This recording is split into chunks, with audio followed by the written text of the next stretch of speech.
आइए जानते हैं अक्षय तृतीया 2025 के दिन किया जाने वाला एक महादान, जिसे कर लेने से आप पूरे साल भर रोग दोष कष्ट कर्ज संकट पीड़ाओं से मुक्त रहेंगे और आपके जीवन में परिवार में खुशियां बनी रहेंगी। अक्षय तृतीया साल भर का ऐसा दिन जिस पर किया गया कोई भी सत्कर्म या कोई भी गलत कर्म हमेशा हमारे साथ रहता है, हमेशा वह कभी भी क्षय नहीं होता, ऐसी शास्त्रों में मान्यता है। इस दिन की महत्वता जितनी कही जाए उतना कम है, ऐसी मान्यता है। अक्षय तृतीया के दिन ही भगवान परशुराम, जो कि श्री नारायण के एक छठे स्वरूप के रूप में कहे जाते हैं, उनका जन्म हुआ था।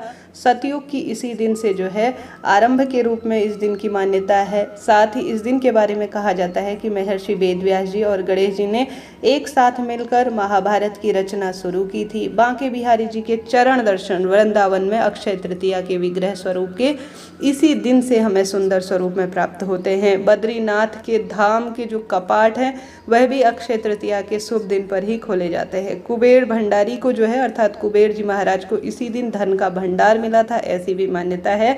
इस दिन की महिमा तो इतनी सुंदर है कि कह पाना मुश्किल है। सुदामा और श्री कृष्ण भगवान का मिलन भी इसी दिन हुआ था, ऐसी मान्यता है। और साथ ही इस दिन को अबूझ मुहूर्त के रूप में माना जाता है। इस दिन किया गया शादी, विवाह, मुंडन संस्कार, गृह प्रवेश, भूमि पूजन या कोई भी नया कार्य अपने आप में एक चमत्कार के रूप में हमारे जीवन पर्यंत साथ रहता है। आप भी इस दिन कोई नए कार्य की शुरुआत करना चाहते हैं तो अक्षय तृतीया के दिन कर सकते हैं। 30 अप्रैल 2025 को इस बार अक्षय तृतीया का पावन पर्व त्योहार हो रहा है। अक्षय तृतीया किसी भी शुभ काम, किसी खरीदारी, किसी श्रेष्ठ, किसी नए कार्य जैसे कि मुंडन संस्कार, गृह प्रवेश, कोई भी रोका सेरेमनी हो या किसी भी गाड़ी घोड़ा खरीदने या कोई भी शुभ काम के लिए सबसे अच्छा और सबसे श्रेष्ठ दिन है। इस दिन की महत्वता जितनी कही जाए उतना कम है। इस दिन आप सभी कोशिश करें, जैसे कि मैंने विदित कराया, इस बार 30 अप्रैल को बहुत सारे शुभ और श्रेष्ठ संयोग हो रहे हैं। सबसे पहले अक्षय तृतीया शुभ चौघड़िया प्रातः काल हमें प्राप्त हो रहा है। शुभ समय है यह पूजा का भी और किसी नए कार्य की शुरुआत का भी।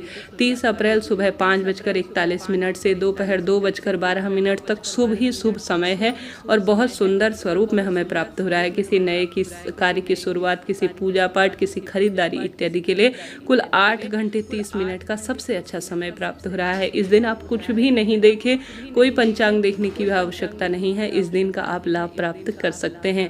इसके बाद जो शुभ और श्रेष्ठ संयोग हो रहे हैं वह इसके अलावा लाभ और उन्नति का चौघड़िया भी है, जो कि सुबह 5:41 से 7:21 तक हो रहा है। अमृत काल का सर्वोत्तम समय सुबह 7:21 से 9 बजे तक प्राप्त हो रहा है। इस समय पूजा पाठ, दान पुण्य आपके भाग्य बदल सकता है। शुभ और इससे अधिक उत्तम 10:29 से 12:18 तक भी प्राप्त हो रहा है। अक्षय तृतीया के दिन अन्य शुभ चौघड़िया प्रातःकाल 10:39 से 12:18 तक भी प्राप्त हो रहा है। प्रातःकाल इसके अलावा एक और मुहूर्त है लाभ और अमृत का, वह 5:41 से 9 बजे के आसपास भी हो रहा है। इस शुभ समय में पूजा, आराधना, खरीदारी, नए कार्य की शुरुआत आपके भाग्य बदल सकती है। स्क्रीन पर मैंने सभी चीज़ें आपकी सुविधा के लिए दी गई हैं, आप उन्हें जरूर से देखिएगा। अब बढ़ते हैं कैसे इस दिन कौन से दान आपको करने हैं। सबसे पहले आप सभी को अपने घर के मंदिर में श्री नारायण, माता लक्ष्मी, कुबेर जी महाराज की फोटो प्रतिमा है गणेश जी महाराज के साथ, तो उन्हें विराजित करें लाल या पीले कपड़े में। उसके बाद उनके समक्ष दीपक रखें, उन्हें अक्षत समर्पित करें। रोली चंदन मौली अक्षत समर्पित कर कर आप भी लाल पीले रंग के कपड़ों का चुनाव कर कर घर के दरवाजे पर एक दीपक लगाकर जल का छिड़काव करें। निरंतर ओम श्री विष्णवे नमः या ओम महालक्ष्मी च विद्महि विष्णु पत्नी च धीमहि तन्नो लक्ष्मी प्रचोदयात्, इन सरल से मंत्रों का, या ओम महालक्ष्मी नमो नमः, कुबेरेश्वराय नमो नमः, इन मंत्रों का आप साधारण सरल तरीके से जाप करते हुए भगवान की पूजा करें। उसके बाद आप सभी ठंडे फल जैसे कि खरबूजा, तरबूज, ककड़ी, खीरा जो आपके पास है उसका भोग लगाएं और साथ ही एक घड़े में जल रखें। अक्षय तृतीया के दिन भगवान के समक्ष मिट्टी का घड़ा लीजिए, उसमें स्वास्तिक बनाइए हल्दी का, उसके ऊपर चीनी रखिए, कुछ दक्षिणा, कुछ मिठाई भी रख सकते हैं, चीनी ना रखना चाहें, और मौसमी जो फल है भगवान के समक्ष उसको भोग लगाएं। कुल मिलाकर ठंडी चीज़ें आपको भोग लगानी है भगवान के समक्ष। विधि विधान से अक्षय तृतीया की कथा सुने, भूल चूक के लिए क्षमा प्रार्थी होकर माता लक्ष्मी को हल्दी कुमकुम समर्पित करें। इसके बाद आपको जो दान करना है वह सबसे प्रथम में करना है एक जो है सत्तू का दान, सत्तू जो कि गेहूँ चने से मिलकर बना होता है, अन्य चीज़ें भी इसमें रखी जाती हैं, उसे अच्छी तरह से आप घर पर भी सत्तू का निर्माण कर सकते हैं।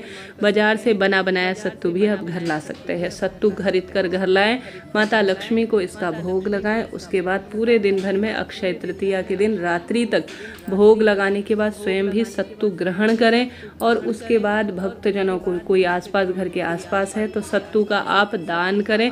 बहुत अधिक महत्वता है। पहला आपको सत्तू का दान करना है मंदिर प्रांगण में बच्चों को, आने जाने विद्यार्थियों को। इसके बाद जो दूसरा दान करना है वह है जल का दान। इस दिन जो मैंने आपको बताया, हल्दी लगा हुआ घड़ा स्वास्तिक बना हुआ श्री नारायण के समक्ष रखें और इस घड़े में रखी हुई दक्षिणा, मिठाई और जो ककड़ी इत्यादि है, खरबूजा इत्यादि है, उसे ले जाकर किसी पंडित जी को आप दान कर दीजिए। इस दिन किया गया जल का दान हमारे पितरों को सुख प्रदान करता है और आपके जीवन में चल रहे रोग, दोष, कष्ट, कर्ज, पीड़ा, दुख, दरिद्रता का भी अंत करता है। तो आप अक्षय तृतीया के दिन ज़्यादा से ज़्यादा जल का दान करें, खीरा ककड़ी का दान करें, मीठी वस्तुओं का दान करें, दक्षिणा दान करें। इसके बाद किसी मंदिर में यह तो दान आपको करना आवश्यक है, सत्तू का दान और जल का दान। इसके अलावा आप जो दान कर सकते हैं वह कर सकते हैं किसी मंदिर में आसन और मार्चिस। आसन और मार्चिस लाल रंग की जो होती है, इनका मंगल ग्रह से संबंध होता है। किसी मंदिर में आप एक बंडल मार्चिस का, जो कि ज़्यादा महंगा नहीं आता, 10-20 रुपये का आता है, मार्चिस आप दान कर आएँ। इसके साथ ही आप सभी इस दिन आसन का दान जरूर करें। इस आसन में बैठकर जो भगवान की पूजा करेगा उसका पूरा फल आपको प्राप्त होगा, ऐसी मान्यता है। जो भी मंदिर में मार्चिस और आसन का दान करता है उसके मंगल, शनि, पितृदोष, शनि और सभी तरह की जो पीड़ा शंका है उसका निदान अपने आप हो जाता है। तो आप सभी को यह दिव्य वस्तु जरूर से मंदिर में दान कर आनी है। इस दिन आपको पेड़ पौधों में जल का सिंचन करना है। बैसाख महीने का पावन पवित्र दिन है। व्रत करें या ना करें, अक्षय तृतीया का कई भक्तजन व्रत करते हैं, कहीं नहीं करते हैं। बस पूजा पाठ आप करने तक आप भोजन ग्रहण ना करें, उसके बाद आप भोजन ग्रहण कर सकते हैं। अक्षय तृतीया का हमारे क्षेत्र में व्रत नहीं किया जाता, आपके क्षेत्र में किया जाता है, आप करें। परंतु अक्षय तृतीया के दिन जब तक आप श्री नारायण, माँ लक्ष्मी और सभी देवी देवताओं का पूजन करेंगे तब तक तो आपको व्रत उपवास करना है। उसके बाद आप दान पुण्य कर लेंगे तो आप व्रत को खोल लीजिएगा। तो आपको इस दिन जल का दान करना है। आने जाने वाले जितने राहगीर हैं, जितना अधिक आप जलपान किसी भी अवस्था में, गौ माता के लिए, चींटी चिड़िया के लिए, कैसे भी आप जल का दान करें, आप करें। इसके बाद जो दान करना है वह है झाड़ू का दान। झाड़ू आप ज़्यादा से ज़्यादा दान करें। किसी मंदिर में झाड़ू रखकर आप छोड़कर आ जाइए, इससे धन लक्ष्मी की आपके घर में वृद्धि होगी। इस दिन जो खरीदारी करनी है वह सोना, चांदी, आभूषण, वस्त्र इत्यादि जो आप खरीदते हैं वह अपने आप में 4 गुना और अक्षय रूप में फल देने वाला होता है। कोशिश तो करें इन सभी चीज़ों को आप खरीद पाएँ, परंतु आभूषण, गहने हैं, जो महंगी चीज़ें हैं वह ना खरीद पाते हैं तो कोई दिक्कत नहीं। जैसा मैंने विदित कराया, आप इस दिन माता लक्ष्मी से संबंधित चीज़ें घर लाएं। हल्दी, चने की दाल इत्यादि घर खरीद कर ला सकते हैं, कमल गट्टा खरीद कर ला सकते हैं, चांदी खरीद कर ला सकते हैं। इनका संबंध भी माँ लक्ष्मी से ही जाना जाता है। आप इन चीज़ों को, पीले वस्त्र खरीद कर ला सकते हैं। अपने घर के मंदिर में शंख, नारियल खरीद कर ला सकते हैं। कुल मिलाकर माँ लक्ष्मी से जुड़ी हुई जो भी चीज़ आप खरीद कर लाते हैं उसका बहुत सुंदर परिणाम देखा गया है। तो इस तरह से आप करें। इस दिन कर्ज देने से बचें। दान एक अलग चीज़ है, कर्ज एक अलग चीज़ है। दान इत्यादि आप ज़्यादा से ज़्यादा दीजिए, परंतु कर्ज जो कि ब्याज इत्यादि आता है वह आप कभी भी इस दिन कर्ज देने से बचें। सफ़ेद रंग की चीज़ें कोई मांगने आता है तो वह भी देने से बचें। जो मांगना एक अलग चीज़ है, जो कि वापस आता है, थोड़ा बढ़ोतरी होकर ही आता है, परंतु इस दिन आपको जो है दान देना है, किसी को इन चीज़ों को देना नहीं है। इस चीज़ का आप ध्यान रखिएगा। लाल रंग की चीज़ें ज़्यादा से ज़्यादा खरीदने का प्रयत्न करें। इस तरह से आप सभी को कमलगट्टा इत्यादि माँ लक्ष्मी से संबंधित चीज़ें खरीद कर लानी है। केले वृक्ष का पूजन करें। घर के दरवाजे पर जल का छिड़काव कर सूर्य भगवान की आराधना करें। मस्तक पर हल्दी मिश्रित जो है तिलक लगाएं। घर के दरवाजे पर स्वास्तिक, घर की तिजोरी इत्यादि पर भी स्वास्तिक आप जरूर बनाएं। हो सकता है आपका दुर्भाग्य इसी अक्षय तृतीया के दिन दूर हो और सौभाग्य में वृद्धि होती चली जाए। आशा है, उम्मीद है अक्षय तृतीया का यह वीडियो आपके लिए कारगर रहा होगा। ज़्यादा से ज़्यादा इस दिन आप कनक धारा स्रोत, विष्णु सहस्त्र नाम, माँ लक्ष्मी से संबंधित मंत्र का जाप करें। करें।